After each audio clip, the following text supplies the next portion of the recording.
घेऊन इकडनं तिकडे जाईल, तिकडनं इकडे जाईल. कुठं तुम्ही मला बघितलं? कुठल्या विमानामध्ये म्हणे 10 वेळा गेलो आणि अमक्याला भेटलो, तमक्याला भेटलो. अरे मी लोकशाहीमध्ये काम करणारा एक कार्यकर्ता आहे. मला जर कुठं जायचं म्हणलं तर मी उथळ माथ्याने जाईल. मला लपून छपून राजकारण करण्याची सवय नाही. या बातम्या चालवायच्या आणि त्याच्यानंतर आमचे जे विरोधक आहेत, ज्यांना आम्ही काम करतोय ते बघवत नाही, ते पूर्णपणे फेक नेरेटिव्ह सेट करून कायम त्याच्यामध्ये वेगळ्या प्रकारचा प्रयत्न त्या ठिकाणी करत असतात. त्या पक्षांनी काय करावा त्यांचा प्रश्न. मध्ये आम्ही 2.5 वर्ष उद्धव ठाकरे, आम्ही आणि काँग्रेस काम करत होतं. उद्धव ठाकरेंची विचारधारा आणि त्यांची काही भूमिका ही हिंदू हृदय सम्राट बाळासाहेब ठाकरेंच्या पासून आपण सगळेजण पाहत आलो. त्याच्या संदर्भामध्ये आम्ही पुढे सरकार चालवत असताना महाराष्ट्राच्या विकासाचे महत्त्वाचे मुद्दे ज्याच्यात आमचे फार विषय ताणले जाणार नाही अशा गोष्टी घ्यायचो आणि काम करायचो. 2.5 वर्ष काम केलं की नाही? केलं की नाही? तशा पद्धतीनं आपल्या इथं अनेक राजकीय पक्ष आहेत, देश पातळीवर आहेत. देश पातळीवर तुम्ही एनडीए मध्ये बघितलं, वाजपेयी साहेब पंतप्रधान असताना 24 पक्ष एकत्र होते. किती वेगवेगळी विचारधारा होती, परंतु देशाच्या भल्याकरता त्यांनी वाजपेयी साहेबांनी एकदा 13 दिवस, एकदा 13 महिने आणि एकदा 5 वर्ष सरकार चालवलं. यूपीएचे प्रमुख कोण होते? डॉक्टर मनमोहन सिंगजी. त्यांनी देखील 10 वर्ष सरकार चालवलं. अनेक वेगवेगळ्या राजकीय पक्षाचे घटक त्याच्यामध्ये होते ना, का नव्हते?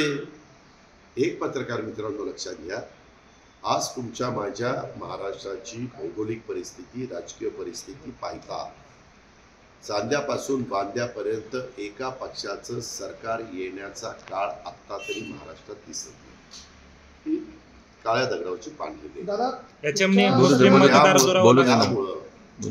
वेगवेगळ्या विचारधारेचे लोक एकत्र येतात आणि राज्याच्या सर्वांगीण विकासाच्या करता आपापल्या परीने प्रयत्न करतात. त्या संदर्भामध्ये प्राथमिक चर्चा झाली. प्राथमिक चर्चा अशी झालेली आहे, ते खुणवायला लागले चालवून. त्या प्राथमिक चर्चा अशी झालेली आहे की सिटिंग जागा ज्यांच्या आहेत त्या जागा साधारण त्यांच्याकडे राहाव्यात, पण काही सिटिंग जागा देखील त्या तिघांच्या मध्ये एकमत होऊन एखादी सिटिंग जागा ए नी सोडली आणि बी न स्वीकारली तर त्या बदल्यात बी न पण एक सिटिंग जागा ए ला सोडली पाहिजे, किंवा ए नी सोडलेली जागा सी न घेतली तर सी न त्या बदल्यात एक सिटिंग जागा सोडलीच पाहिजे. इथंच मध्ये काहीतरी आमचे प्रांताध्यक्ष तटकरे साहेबांनी एक स्टेटमेंट केल्यानंतर लगेच वेगवेगळ्या बातम्या विशेषतः दिंडोरीच्या बाबतीत आल्या.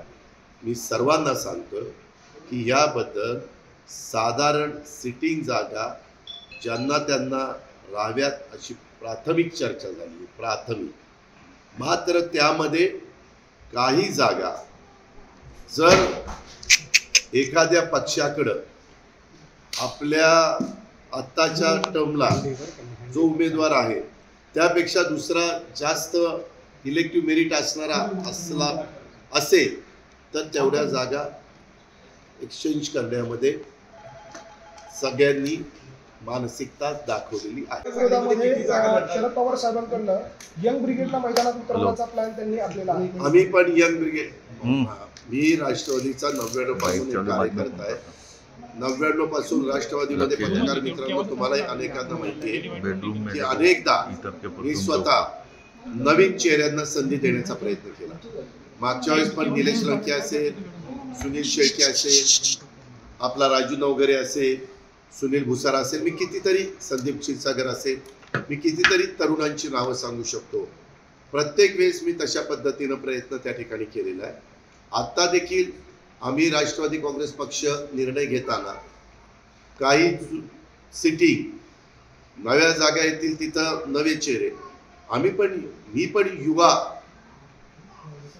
शक्तीला किंवा नेतृत्वाला संधी देण्याचं काम पहिल्यापासून, मी ज्यावेळेस अतिशय तरुणपणी खासदार झालो तेव्हापासून आजपर्यंत महानगरपालिकेत नगरसेवक, स्टँडिंग कमिटी चेअरमन, महापौर, विरोधी पक्षनेता, सभागृह नेता, झेडपी अध्यक्ष, इतर पदाधिकारी अशा अनेक ठिकाणी आत्ता देखील तुम्ही बघितलं तर मला ज्या जागा मिळाल्या त्याच्यात संजय बनसोडे नवा चेहरा दिला, आदित्य तटकरे नवा चेहरा दिला, अनिल भाईदास पाटील नवा चेहरा दिला.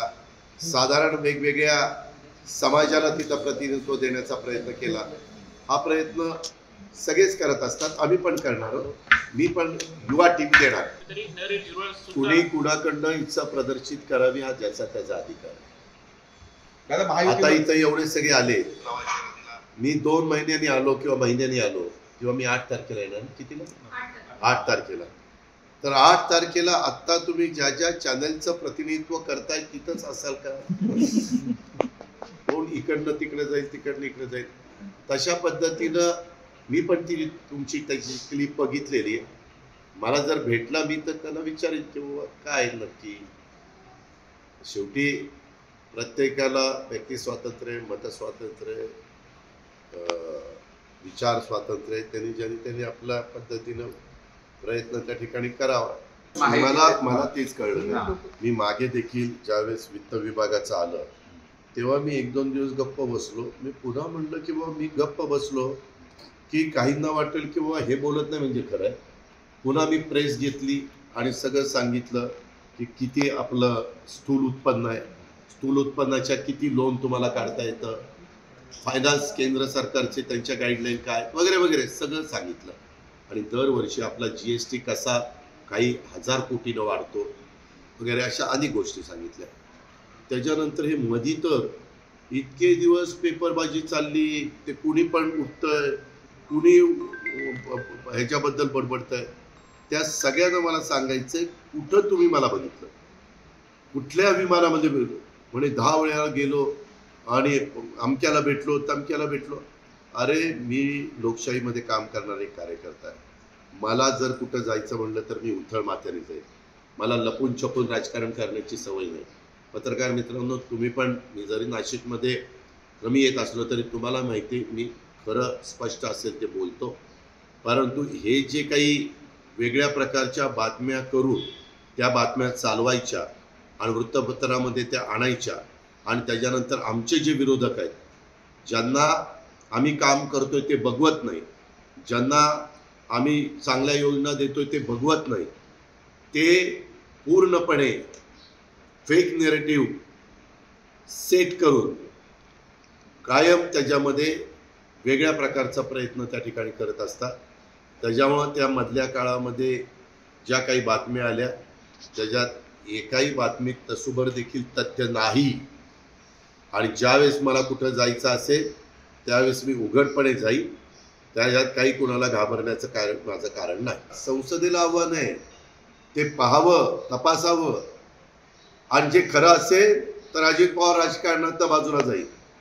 खरं नसेल तर ज्यांनी संसदेमध्ये कुठलाही पुरावा नसताना, कुठलाही काही खरी माहिती जाणून न घेता जे आरोप केलेले आहेत त्यांनी राजकारणात संन्यास घ्यावा. काही माहीत नाही. तो राष्ट्रीय पक्ष आहे, त्यांच्या राष्ट्रीय पक्षामध्ये कोणी कोणाला पदाधिकारी करावं, काय करावं हा सर्वस्वी त्यांचा अधिकार आहे. आम्हाला बोलण्याचा पण राईट नाही आहे त्याच्याबद्दल.